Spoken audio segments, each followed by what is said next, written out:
皆様、大変長らくお待たせいたしました。本日はプラネタリウムひろみボイスへお越しいただき、誠にありがとうございます。それでは、プラネタリウムの投影を始めるにあたりまして、3点ほどご案内を申し上げます。まず1つ目は、上映中の出口のご案内です。場所はドームの前方の左右と中くらいの高さの通路の左右となっております。出口と書いた矢印の先に緑色のライトがついている場所が目印となっておりますが、皆様お分かりいただけますでしょうか。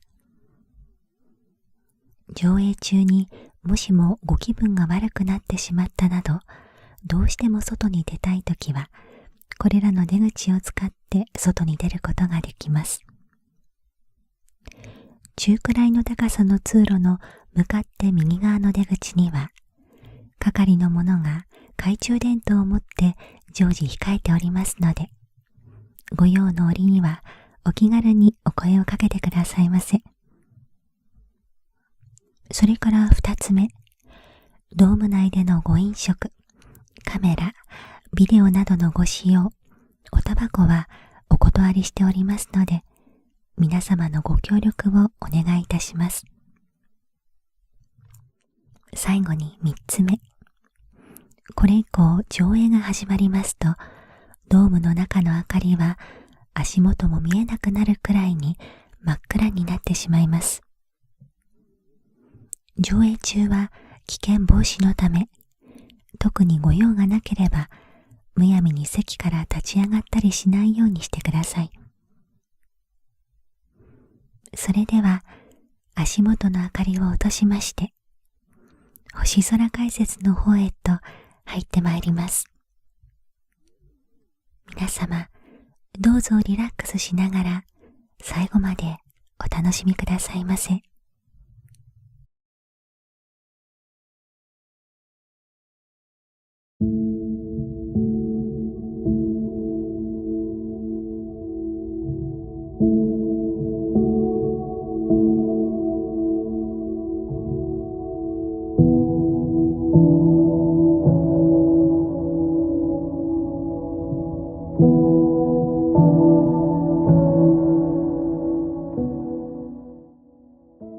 本日は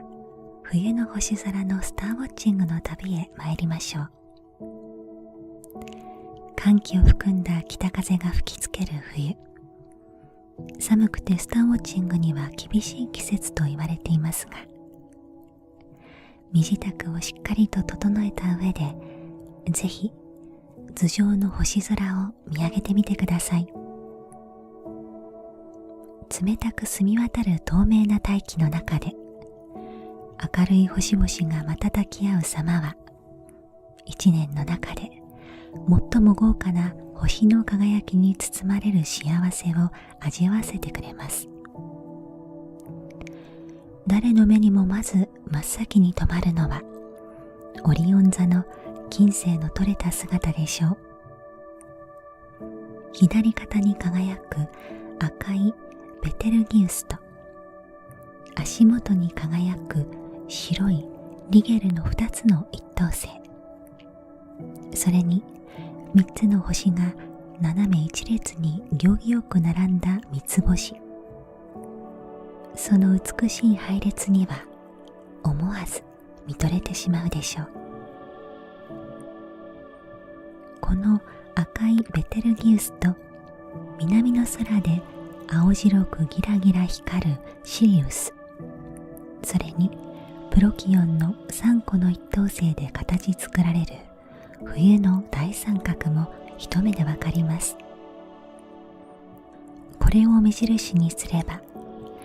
明るい冬の星座たちを難なく次々と見つけ出すことができます。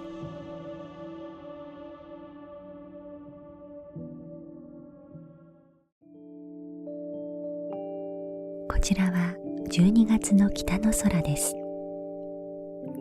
北の空高く北極星を見つける目印のカシオペア座の W 字形が見えますね。西の空低く夏の大三角が傾き、東の空からは冬の大三角が昇り始めます。日暮れが早く、同時に大きな三角形を見ることができます。こちらは12月の南の空です。真南の中天にクジラ座の巨体が横たわっています。その心臓のところに輝く赤いミラは、2等星から10等星まで大きく明るさを変える変光星で、暗くなった時には見えないことがありますので、よーく注意をしながら見てみてください。こちらは1月の北の空。北極星を見つける目印のカシオペア座の W 字形が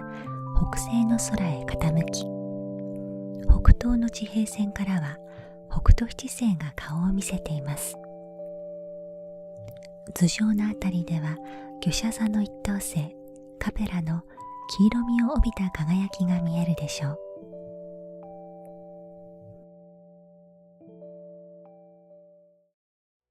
1月の南の空では、南東の方に佇むベテルギウスとシリウス、それにプロキオンの3個の一等星を結んでできる冬の大三角に目がつきます。頭上のあたりではヒアデス星団とプレアデス星団、2つの星の群れが目を引きます。では2月の北の空は、2月の北の空では北極星を挟んで西側にカシオペア座の W 字形が、東側には北斗七星が見えています。どちらからたどっても北の目印北極星がすぐに見つかります。頭の上では魚舎座のカペラの輝きがさらに目につくようになるでしょう。一方南の空では、真南の中天でオリオン座のベテルギウスと大犬座のシリウス、それに子犬座のプロキオンの3個の一等星を結んでできる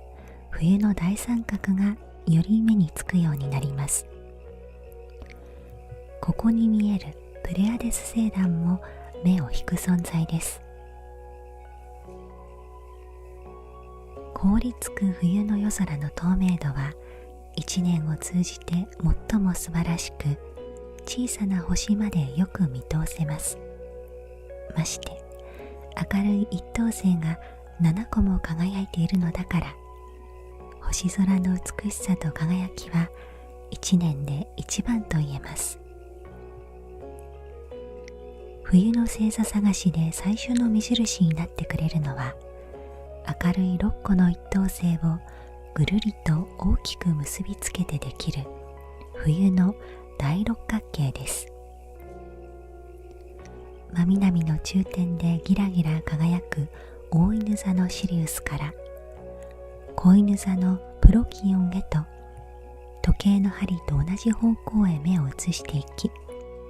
双子のポルックス、魚舎座のカペラ、牡牛座のアルデバラン、オリオン座のリゲルへと結びついていけば、大きな六角形の出来上がりです。冬の夜空には明るい星が多いので、とても簡単に星座の姿を見つけることができます。しかし、見つけるための良い目印があった方が良いわけで、その代表例の一つが今ご紹介した冬の大六角形です。これはとても大きな六角形なので、その気になって星をたどらないとは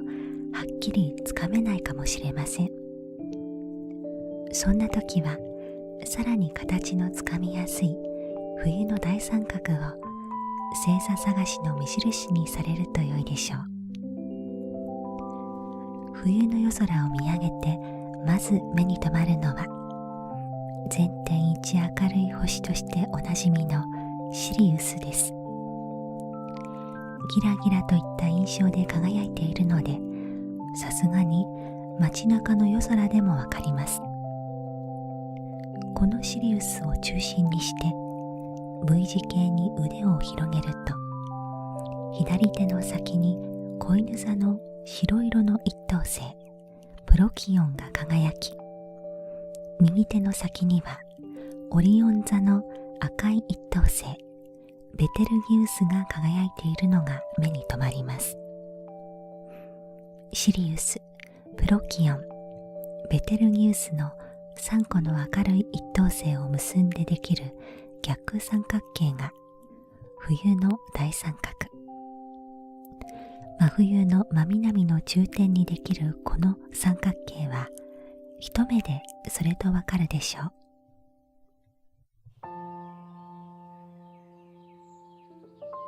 う。さて、ここからは冬の星座について少し説明をしていきましょう。冬の星座は牡牛座、オリオン座、双子座、子犬座など、一度は皆さんが耳にしたことがある星座もあれば、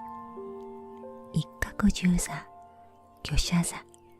友座、龍骨座など、あまり聞き慣れない星座もあります。少しだけそれらの星座の位置を確認してみましょう。まず牡牛座です。冬の宵に頭上を見上げてみてください。すると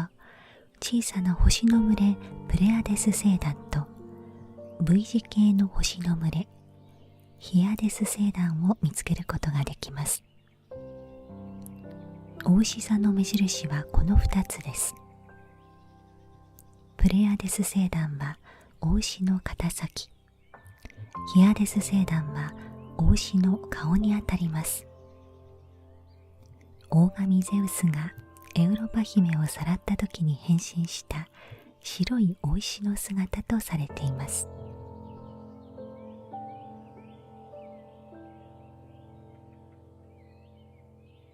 続いてオリオン座。冬の夜空だけでなく、年間を通して星空の中で最も華やかしくて美しいとされる下流のオリオンの姿を描き出したこの星座。斜め一列にきちんと並んだ三つ星を中心に、赤い一等星ベテルギウスと白色の一等星リゲルの輝きです。その金星の取れた姿は誰にでも一目でわかるほど鮮やかと言えます。こちらは大犬座。真冬の宵の南の中点でギラギラといった印象で輝く明るい星。すぐに目に留まります。大犬座の口元に光るシリウスです。シリウスは明るさマイナス 1.5 等の星で、星座を形作る星としては全天の中で一番明るいとされます。大犬座はこのシリウスの他にも明るい星が多く、とても形のつかみやすい星座と言えるでしょう。続いて一角獣座。大犬座のシリウス、子犬座のプロキオン、オリオン座のベテルギウスを結んでできる冬の大三角の中にある星座です。冬の南の中点にかかるかなり大きな星座ですが、ごくごく淡くてその姿は見つけにくいでしょう。額に長い角の生えた一角獣はもちろん想像上の動物で、捕まえれば幸運を授かると言い伝えられています。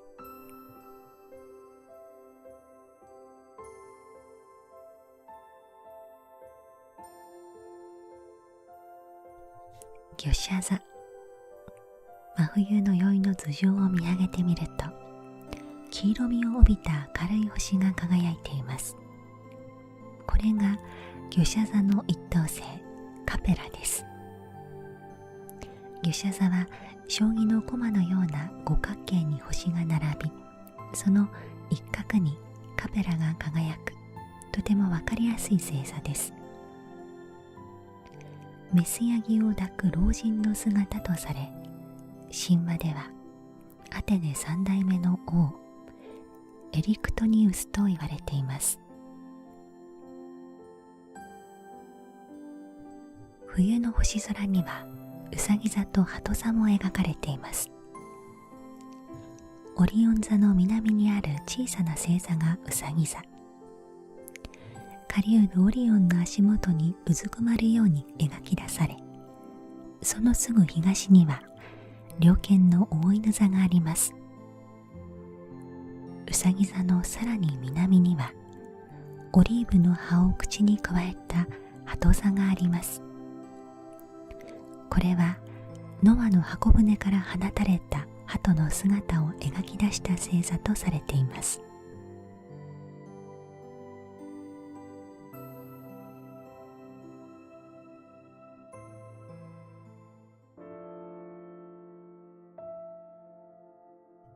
それでは冬の星座神話をここでご紹介いたしましょう。まず牡牛座の神話。ある晴れた昼下がりのこと、フェニキア王の娘エウロパ姫が海辺の牧場で侍女たちと花を摘んでいると、どこからともなく白い牛が近づいてきてエウロパ姫のそばにうずくまりました。エウロパ姫が優しく背を撫でてあげると、牛は乗ってごらんなさいというように身をすり寄せてきました。姫が面白半分に背に乗ると、牛はすくっと立ち上がり、たちまち海の中へ駆け込んでいってしまいました。侍女たちの呼び叫ぶ声もはるか遠くにかすんで、もうどうすることもできません。私をどこへ連れて行くの？エウロパ姫がそっと牛に尋ねると、牛は、私は大神ゼウスでお前を花嫁にするのだよと答えました。牛とエウロパ姫は地中海を渡り陸地にたどり着きます。この地はやがてヨーロッパと呼ばれることになったそうです。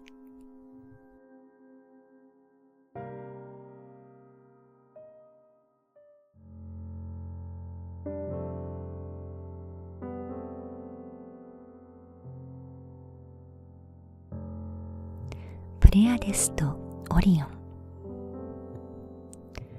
プレアデスの7人姉妹は月の女神アルテミスに侍女として仕えていました。ある月の明るい晩、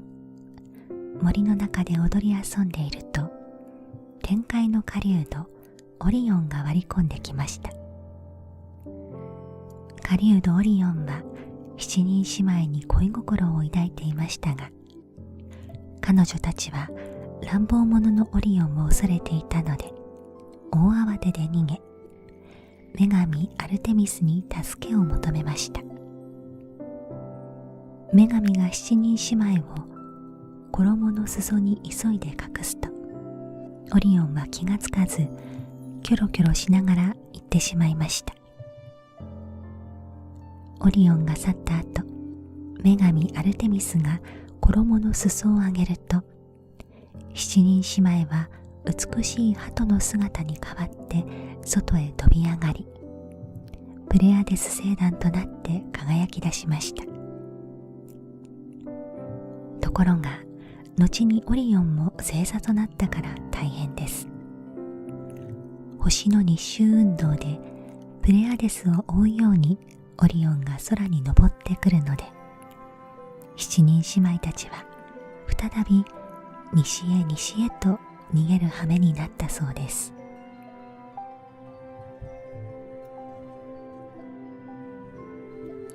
皆様いかがでしたでしょうか。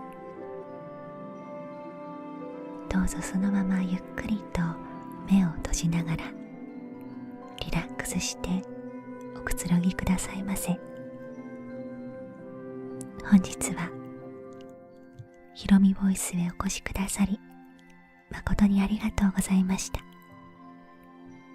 皆様にとって穏やかな夜になりますように。お気をつけてお帰りくださいませ。